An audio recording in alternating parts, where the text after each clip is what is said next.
नमस्कार, सवाल इंडिया का में आपका स्वागत है। मैं हूं संकेत उपाध्याय। तो प्रधानमंत्री ने आज एक वर्चुअल रैली की। इस वर्चुअल रैली से पहले ही बहुत ही कस के भूमिका बांधने की एक पूरी कोशिश है भारतीय जनता पार्टी द्वारा। और आप जानते हैं, बीजेपी अगर कोई मुहिम के तहत अगर कोई चीज करे तो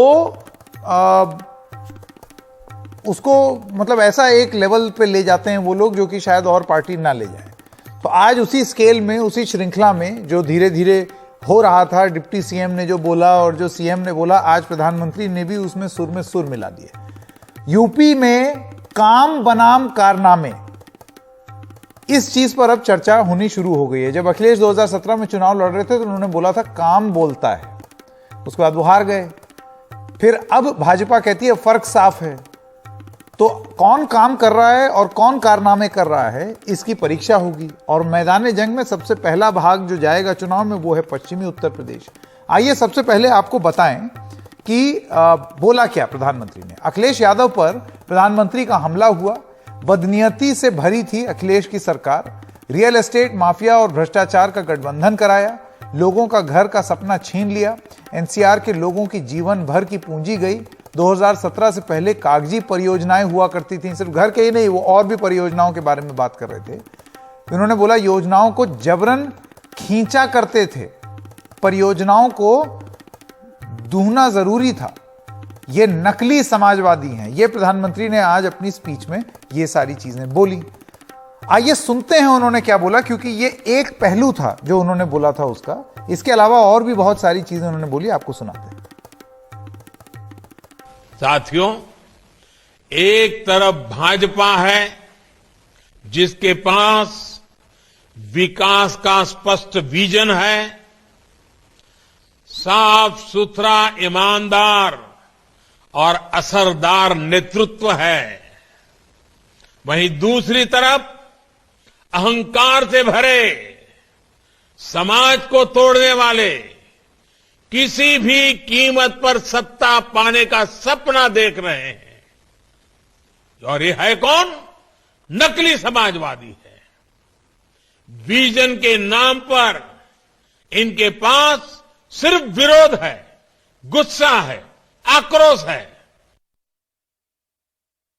पहले की सरकार में रहने वालों की बदनीयत को अच्छी तरह जानते हैं।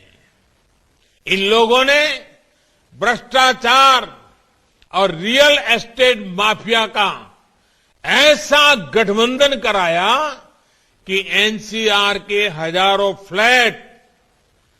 फ्लैट खरीदारों के जीवन भर की पूंजी लूट गई। इसका बहुत बड़ा नुकसान हमारे मध्यम वर्ग के भाइयों बहनों को हुआ। तो आइए आपको आज सवाल जो हम पूछ रहे हैं सवाल इंडिया का में, वो जरा स्क्रीन पर दिखा दें। देखिए, स्वामी प्रसाद मौर्य ने अखिलेश यादव और उनकी पार्टी को बताया दंगावादी। उसके बाद योगी आदित्यनाथ बोले ये तमंचावादी। उपाधि में प्रधानमंत्री ने भी सुर में सुर मिलाया और अखिलेश को नकली समाजवाद बताया। इन उपाधियों के मायने क्या हैं? आज का सवाल यही है, क्या मायने? जीत का जश्न है या बीजेपी नर्वस है? कौन काम कर रहा है और कौन कारनामे? इसी पर होगी आज की बहस। मैं स्वागत करना चाहता हूं हमारे मेहमानों का। महेश वर्मा, नेता हैं भारतीय जनता पार्टी के। हाफिज गांधी, मैं अपने मेहमानों का एक बार स्वागत करना चाहता हूं, माफ कीजिएगा। शांत प्रकाश जाटव है, नेता भारतीय जनता पार्टी से। देश रतन निगम, आप भाजपा समर्थक हैं, राजनीतिक विश्लेषक।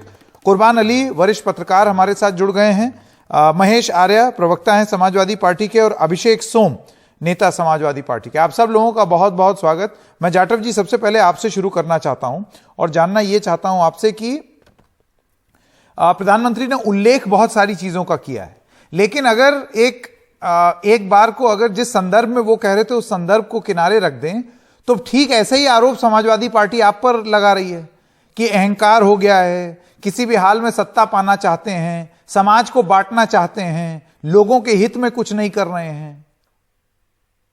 पार्टी हटा दीजिए तो अंदर का कंटेंट सेम है। देखिए, प्रधानमंत्री जी ने आज जो काम किए उसका उल्लेख किया। किस तरीके से उत्तर प्रदेश को उन्होंने 33 लाख मकान दिए उन मजबूर लोगों को जिनके पास में जमीन थी मगर मकान नहीं थे, वो झोपड़पट्टी में रहने के लिए मजबूर थे। उन्होंने बताया कि गौतम बुद्ध नगर में महज 73 मकान 5 वर्ष में समाजवादी पार्टी ने बना करके दिए। हमने वहां पर 23,000 मकान बना दिए। तो इस तरीके से हमने किस तरीके से विकास किया और किस तरीके से लोगों को सहयोग दिया।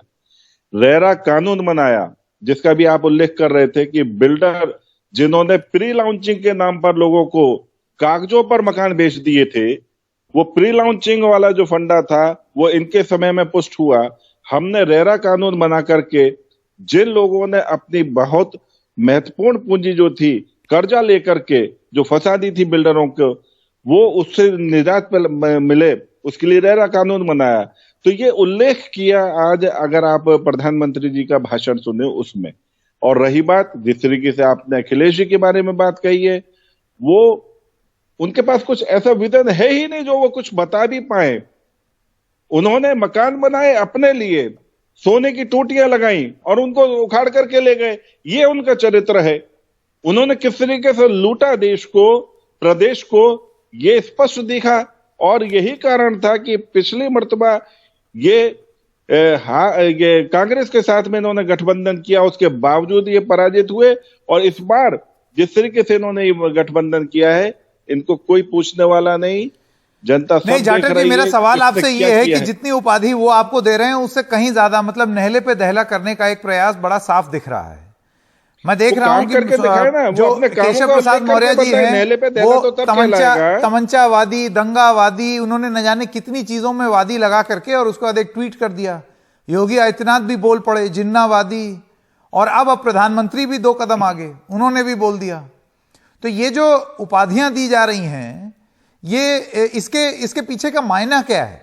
क्या मायने हैं? जिसके जैसे कर्म उसका वैसा नाम। ये नकली समाजवादी हैं, इन्होंने समाज के लिए कुछ काम नहीं किया, इन्होंने दंगे किए। ये जिस तरीके से मुस्लिम समाज की भावनाओं को ये सोच करके कि शायद हिंदुस्तान का मुसलमान जिन्ना के नाम लेने से खुश होगा, इस प्रकार के अनर्थक प्रयास करते। हिंदुस्तान का मुसलमान जो है वो सच्चा राष्ट्रवादी है और देश बांटने वाले के नाम से वो खुश नहीं होने वाला। जी, आपने सुना भाजपा के जो नेता हैं उनका क्या कहना है कि जिसके जैसे कर्म है वो उसी तरीके की उपाधि दी जाएगी।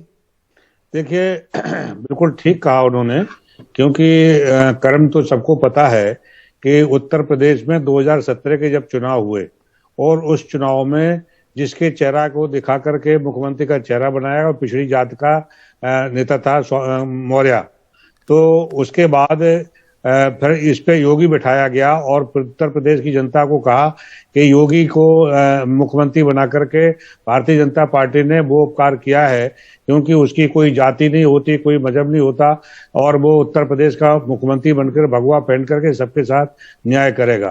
तो उसी समय हम लोगों ने और जनता को शक हो गया था कि योगी जी गोरखपुर के मटके मठाधी जरूर है, भगवा कपड़ा जरूर पहनते हैं, लेकिन न्याय नहीं है।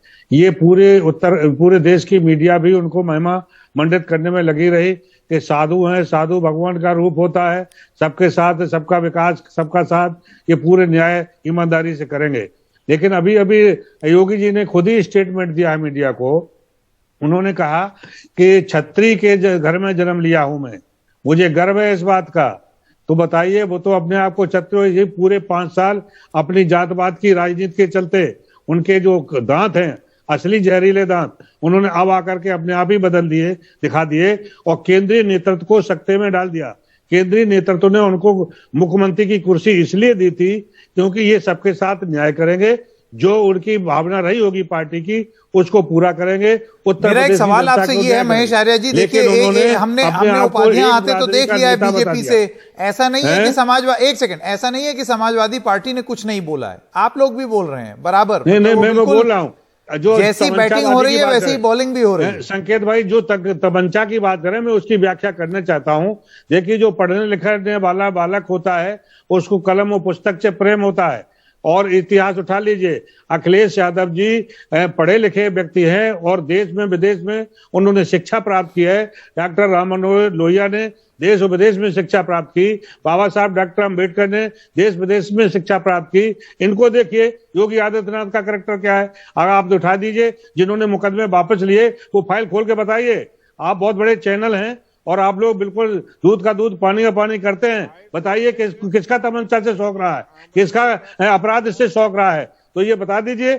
इतनी बड़ी लिस्ट थी उनके ऊपर, उन्होंने सरकार में आके सबसे पहले अब नहीं मुकदमे वापस ले लिए। ठीक है, तो ठीक है, वापस आऊंगा आपके पास। कुर्बान अली जी, मैं आपके पास आना चाहता हूं। डंडेबाजी कौन है? और तो ये चलाते हैं बुलडोजर और जो कहते हैं उसको वो कर देंगे, तो वो तो एक प्रयास जरूर हो रहा है कुर्बान जी। आपको लगता है कि एक प्रयास हो रहा है भारतीय जनता पार्टी द्वारा, और अभी से नहीं, पिछले 10 दिन से लगातार, और उसमें अभी तेजी आई है ये साबित करने की कि याद करो वो दिन जब ऐसा होता था और वैसा होता था और चीजें बदल गईं, और पूरा एहसास दिलाने की कोशिश की जा रही है। आपको लगता है ये काम करेगा? क्योंकि एक इमेज तो समाजवादी पार्टी की एक टाइम पर बनी ही थी कि यहां पर गुंडा राज होता है, गुंडई होती है, गुंडों की पार्टी, ये एक परसेप्शन क्रिएट था ही। और अब उसका उल्लेख दोबारा चुनाव, अभी भी आप जैसे देखें योगी आदित्यनाथ प्रधानमंत्री सब अपने भाषण में बार बार ये साबित करने की कोशिश कर रहे हैं, देखो हमने लॉ एंड ऑर्डर दुरुस्त कर दिया, कानून व्यवस्था पर बात वापस ले आए। संकेत इब्तदाई खैर होता है क्या, आगे आगे देखिए होता है क्या। शायद प्रधानमंत्री जी का ये पहला उत्तर प्रदेश का चुनावी भाषण था, और जिस तरह की भाषा का उन्होंने इस्तेमाल किया, मुझे लगा कि वो अभी तक पिछले 7 वर्षों की जो उनकी भाषा है वो और ऑल टाइम लो हो गई। और पिछली बार के चुनाव में तो शमशान और कब्रिस्तान और ये सब था, और अब जिस तरह की भाषा, वो उसका आचरण प्रधानमंत्री के पद की गरिमा के अनुकूल नहीं है। दूसरी चीज, उन्होंने जो बात कही, खास करके ग्रेटर नोएडा में मकानों के मामले को मुद्दा बनाया, और जिसपे हमारे मित्र श्याम प्रकाश जाटव भी अभी बोल रहे थे। मैं जाती तौर पे भुक्तभोगी हूँ, पिछले 12 साल से मैं इंतजार कर रहा हूँ कि मुझे घर मिल जाए, जो 2011 में मुझे मिलना था, अभी तक नहीं मिला। और मैं अकेला नहीं हूं, ऐसा मेरे साथ 43,000 लोग हैं।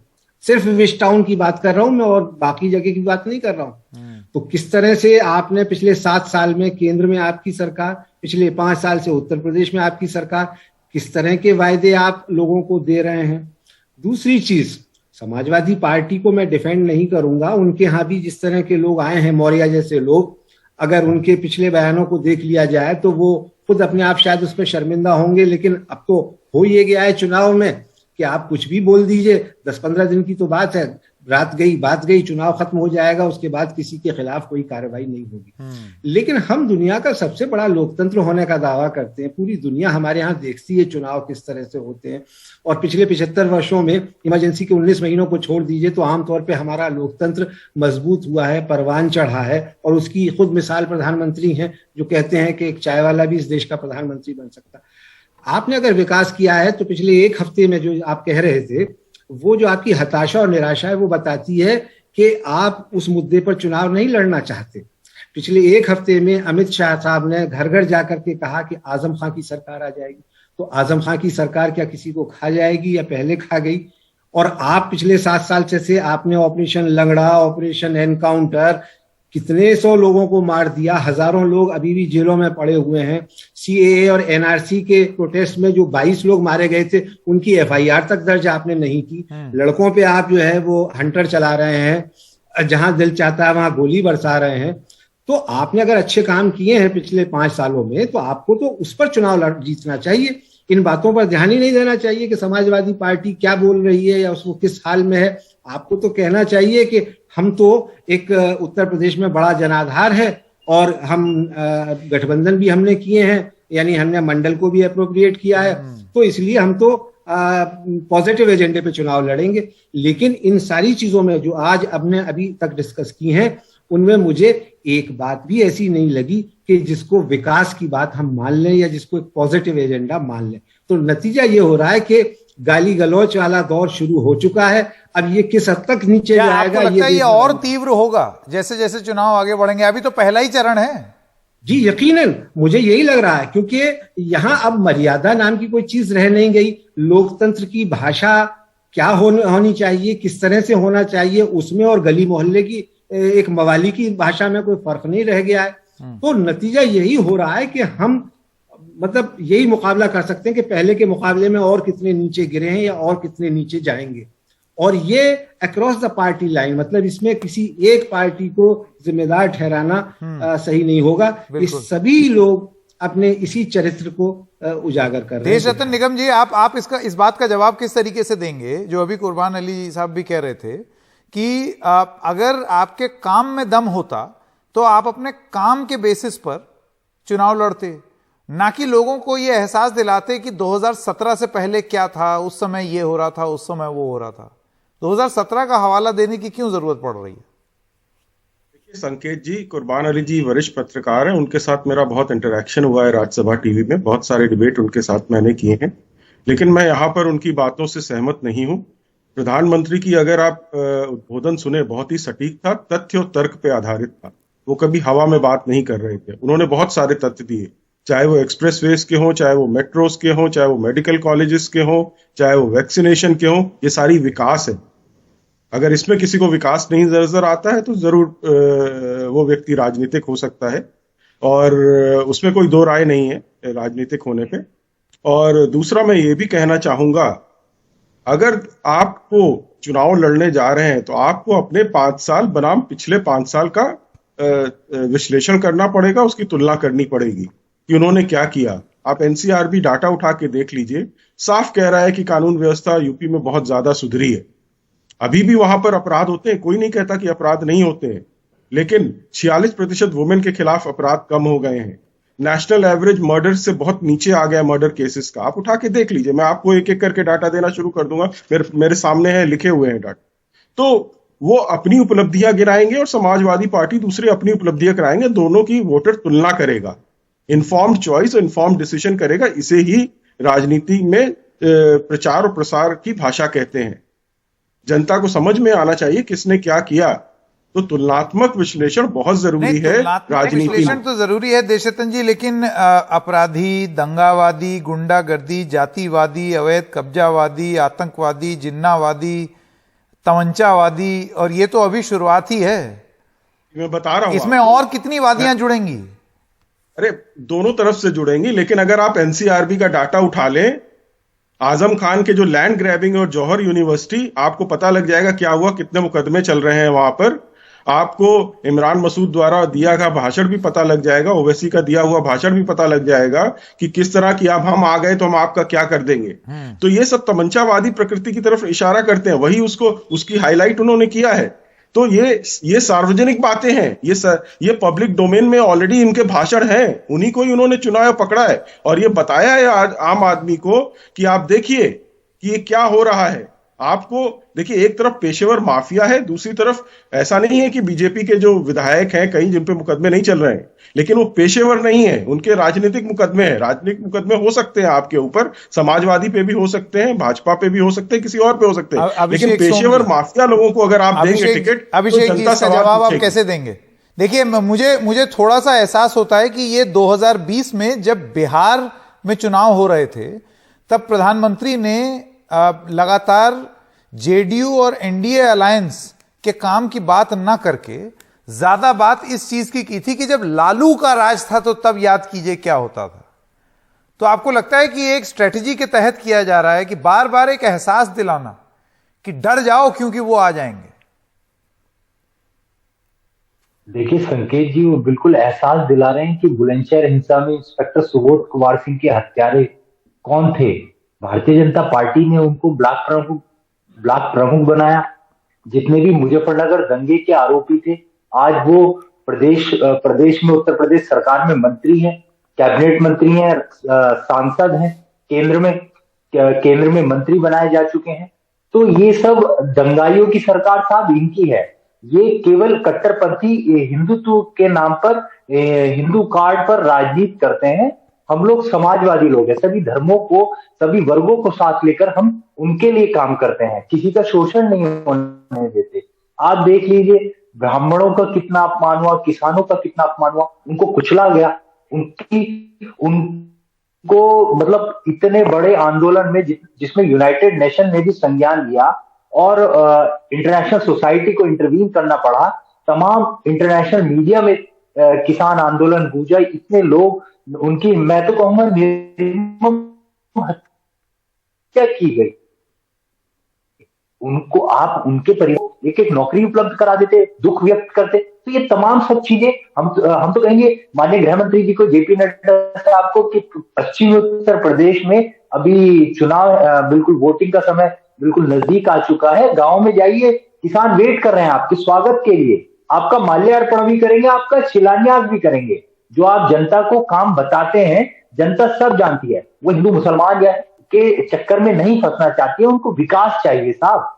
ये लोग केवल धर्म के नाम पर लड़ाना चाहते हैं, दो धर्मों को। और मुझे आप ये बताइए कि देखिए, राजनीति छवि का खेल होती है सोम साहब, और अगर एक छवि ऐसी प्रस्तुत है जनता के सामने कि Samajwadi Party is equal to गुंडई, ये राजनीति में इसका इस्तेमाल सिर्फ नरेंद्र मोदी ही नहीं कर रहे हैं, इससे पहले बसपा ने भी इस्तेमाल किया था। वो नारे भी हर किसी को याद हैं कि चढ़ गुंडों की छाती पर, मोहर लगेगी हाथी पर। आपको नहीं लगता है कि ये इस छवि का एक दोष है? जब 2012 में अखिलेश यादव आए, तब ये कहना कि इस सरकार में 5 मुख्यमंत्री हैं, उनके हाथ में कंट्रोल ही नहीं है, आपको लगता है ये एक चुनौती है सपा के लिए? क्योंकि ये छवि वास्तविकता में थी। देखिए संकेत जी, ये तो भारतीय जनता पार्टी की खुद की अंतर कलह भी चल रही है। मैं तो कहूंगा इनकी, अमित शाह जी की, योगी जी की खुद की अंतर कलह चल रही है। आप देख लीजिए, और मुख्यमंत्री से ज्यादा मुकदमे और किस पे हो सकते हैं भाई? आप नाहिद हसन की बात करते हैं कैराना में, उनके ऊपर भी तो राजनीतिक मुकदमे है। आजम खान साहब पे ये राजनीतिक मुकदमे है, वो कौन से पेशेवर अपराधी हैं? आप चाहे केंद्र में आपकी सरकार है, आपकी राज्य में सरकार है, जिसपे चाहे उस पर मुकदमे डाल दे साहब, आप जेल में डाल लें, आप तो बादशाह हैं इस देश के। पर उनके ऊपर भी आरोप है, एक सेकंड, नाहिद हसन पर भी आरोप है कि वो खुलेआम नफरत फैला रहे थे। उनका ये बयान 2019 में आना कि हिंदू दुकानदारों से सामान मत खरीदो, तो एक ही तरफ से नफरत नहीं हो रही, आरोप यही है। देखिए मुझे लगता है कि उनका, देखिए वो कैराना के नायक हैं, भारतीय जनता पार्टी उनको खलनायक बनाना चाह रही है, वो जनता के नायक हैं। आप देखिए इनके नेता कहते हैं कि हम घर वापसी करा देंगे, हम धर्मांतरण करा देंगे, हम इस तरह के नरसिंहानंद सरस्वती दासना, शांत प्रकाश जाटव जी, तमाम ये सब चीजें। जाटव जी आपका जवाब, आपने सुना अभिषेक सोम ने क्या बोला, आपका जवाब? मैं अभिषेक जी की बात से इनसे ये पूछना चाहता हूं कि आपने तमाम उल्लेख किए, कम से कम आप अपने जो आपने विकास के काम किए, देखो विकास के काम से ही जनता आपसे संतुष्ट होगी। आप जुमलेबाजी करते रहेंगे उससे काम तो बनेगा नहीं। आपने एक भी ऐसा काम नहीं बताया जिसमें कि आप ये कह सकें कि हमने ये प्रदेश को दिया और इस काम के कारण से नहीं, पर ऐसा है जाटव जी, ऐसे भी काम ना गिना दिए जाएं तो जो जमीन पर ना हुए हो, लेकिन उनका उल्लेख स्पीच में हो जाए। अभी जैसे कुर्बान अली साहब बोल रहे थे, ये जो फ्लैट बायर्स को लेकर के, और ये बहुत कम लोग जानेंगे, हिंदुस्तान में सबसे बड़ी क्राइसिस फ्लैट बायर्स की वो नोएडा और ग्रेटर नोएडा में है। और प्रधानमंत्री का ये दावा कर देना कि सब हमने ठीक कर दिया, सुधार दिया, ये गलत है। जमीन पे जाइए, आपको पता चल जाएगा। ना रजिस्ट्री हो रही है, फ्लैटों की हालत ये है कि अब बिल्डिंग गिर जाए। मैं यहीं रहता हूं, मैं गाजियाबाद में ही रहता हूं, ऐसी समस्या नहीं है। किस तरीके से प्री लॉन्चिंग करके पैसा लोगों का हड़पा गया इन्हीं के शासन में, जिस वक्त में ये लोग एक समस्या का आपने हल कर दिया होगा, लेकिन समस्या बहुत विराट है। मेरा बस ये कहना है कि विकास का उल्लेख और जमीन पर विकास दो अलग अलग चीजें हैं। समाधान तभी होगा क्योंकि जब जगह ही नहीं है, जब व्यवस्था ही अव्यवस्थित है, तभी तो कानून लाया गया है, और ये धीरे धीरे ये सब चीजें ठीक होंगी। अभी आप एक जी, मेरे समय यहाँ पर खत्म हो गया है। आप सब लोगों का बहुत बहुत धन्यवाद। अब देखना ये होगा ये जो वादी और जीवी, हाँ कुर्बान अली साहब कुछ कह रहे हैं जल्दी से। प्रकाश जी के लिए कल का अखबार उठा के पढ़ लीजिए। रेरा ने 1 करोड़ से ज्यादा का जुर्माना लगाया है बिल्डर्स पे कि उन्होंने फ्लैट नहीं दिए। अब इस बात को अगर प्रधानमंत्री कहे और वो उसमें सच्चाई ना हो तो थोड़ी शर्म महसूस होती है। बिल्कुल। तो मुझे भी 10 सेकंड दे दीजिए। 10 सेकंड। हाँ, मैं जैसे कुर्बान अली को नहीं मिला, मेरे अपने लॉयर फ्रेंड्स हैं जिनको बहुतों का मकान कंप्लीट हुआ है और जो 25,000 करोड़ का जो फंड क्रिएट किया गया उससे वो प्रोजेक्ट्स हो रहे हैं और धीमे धीमे लोगों को मिल रहे हैं। जिनको दिक्कतें आ रही हैं, सुप्रीम कोर्ट भी इस पर काम कर रहा है। सुप्रीम कोर्ट ने भी बहुत धीमे धीमे काम हो रहा है साहब। सीधी सी बात तो ये है कि लोग रह तो रहे हैं लेकिन ना मकान की रजिस्ट्री हुई है, ना मकान इस लायक है कि उनमें रहा जाए। इस पर तो अलग से डिबेट करनी पड़ेगी और कई घंटों तक। जरूर, क्योंकि ये तो चैप्टर ही एकदम अलग है। बहरहाल अब इंतजार करते हैं कि अगला जीवी और वादी लगा करके नारा क्या आने वाला है दोनों तरफ से, क्योंकि अभी ये जंग, सियासी जंग, मुंह से निकले हुए शब्दों की जंग तो बस शुरू हुई। वक्त है एक छोटे से ब्रेक का।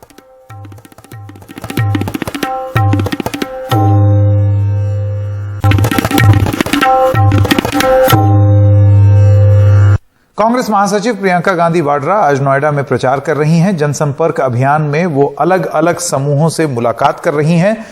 प्रियंका लोगों से बेहतर और खुशहाल नोएडा के विजन पर बात कर रही हैं। चुनाव प्रचार शुरू करने से पहले उन्होंने नोएडा के कालीबाड़ी मंदिर में पूजा की। कांग्रेस ने नोएडा सीट पर पंखुड़ी पाठक को उम्मीदवार बनाया है।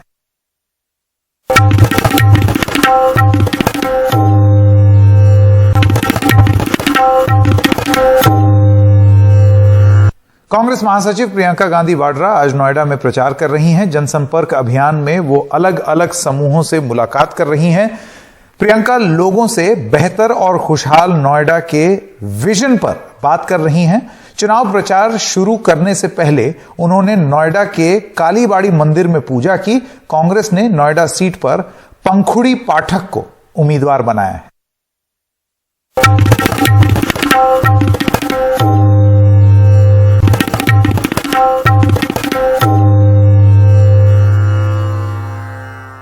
पंजाब में आज कई बड़े नेताओं ने अपना पर्चा दाखिल किया। बरनाला के भदौर से मुख्यमंत्री चरणजीत सिंह चन्नी ने पर्चा भरा। वहीं जलालाबाद से सुखबीर बादल ने पर्चा दाखिल किया है, जबकि प्रकाश सिंह बादल ने अपनी परंपरागत सीट से नामांकन दाखिल किया। कैप्टन अमरिंदर सिंह पटियाला शहरी सीट से चुनाव लड़ रहे हैं। पर्चा भरने से पहले गुरु गोविंद सिंह की तलवार से आशीर्वाद लिया। और पंजाब चुनाव में पूर्व मुख्यमंत्री कैप्टन अमरिंदर सिंह खेमा बदलकर बीजेपी गठबंधन के साथ मुकाबले में हैं। कैसा है उनका चुनाव प्रचार और नई पार्टी क्या उम्मीदें तलाश रही है? सहयोगी शरद शर्मा ने इस पर कैप्टन अमरिंदर सिंह की बेटी जयेंद्र कौर से बात की। मेरे साथ जयेंद्र कौर हैं जो कि बेटी हैं कैप्टन अमरिंदर सिंह की और पटियाला में कैंपेन कैप्टन साहब का यही संभाल रही हैं। मैम बहुत बहुत स्वागत है आपका एनडीटीवी पर। थैंक यू जी, थैंक यू। सबसे पहले तो कैंपेन कैसा चल रहा है, क्योंकि बदले हुए हालात हैं, बदले हुए समीकरण हैं। इस बार का कैंपेन बाकी से अलग है, कैसा चल रहा है? बिल्कुल ठीक चल रहा है जी। हम तो अपना जैसे हमेशा करते हैं, डोर टू डोर कर रहे हैं, मीटिंग्स कर रहे हैं, तो हम काफ़ी टाइम से लगे हुए हैं। ठीक है। अभी तक कांग्रेस पार्टी के साथ थे तब उनके लिए प्रचार किया, यानी कांग्रेस में रह के किया। इस बार बीजेपी साथ में है, तो किस तरह का फीडबैक है बीजेपी के साथ आने से? बीजेपी के साथ हमारा जो काम शुरू हुआ है शहर में, ये 3-4 दिनों से शुरू हुआ है और बड़ा अच्छा फीडबैक मिल रहा है और लोग सब खुश हैं। ठीक है। बहुत से लोग ये कह रहे हैं कि किसान आंदोलन के चलते बीजेपी से नाराजगी थी, तो अगर बीजेपी से तालमेल ना होता तो एक अलग बात होती। अब आपको लग रहा है कि बीजेपी सेंटर में है, एक पावरफुल तो है, लेकिन उसके चलते नाराजगी जरूर थी। क्या इस तरह का फीडबैक नहीं है आप लोगों के पास में? देखो जी, हम तो शहर में पटियाला देख रही हूँ मैं। अच्छा। शहर और यहाँ तो सब ठीक है और सब इकट्ठे चल रहे हैं। ठीक है। हाँ जी। मतलब कुछ इस बार का कैंपेन कुछ अलग आपको नहीं लग रहा है? क्योंकि 20 साल से आपके परिवार के पास ये सीट है। हमारे जितने जब हम कांग्रेस में थे वही लोग थे, अब भी हमारे साथ वही लोग हैं। तो कोई डिफरेंस नहीं लग रहा। तो पूरी तरह आश्वस्त हैं कि जैसे 20 साल से ये सीट आपके पास है, आपके परिवार के पास है, आगे 5 साल के लिए भी पटियाला ही आपको देने जा रहा है? बिल्कुल बिल्कुल। ठीक है, और पार्टी के स्तर पर क्या आप बता सकती हैं कि क्या असेसमेंट है, कितनी सीटें जीत सकते हैं, गठबंधन में कितनी सीटें जीत सकते हैं? ये मेरे को पता नहीं जी, मैंने असेसमेंट नहीं की अभी। हाँ हाँ जी। फिर भी पर हम लेके जाएंगे, हम जीतेंगे, बस इतना मैं गवर्नमेंट बनाएंगे सरकार बनने के आप उम्मीद जता रही हैं? बिल्कुल बिल्कुल। ठीक है, बहुत बहुत धन्यवाद। Thank you. पटियाला से अपने सहयोगी इंद्रजीत सिंह बख्शी के साथ मैं शरद शर्मा, NDTV मीडिया।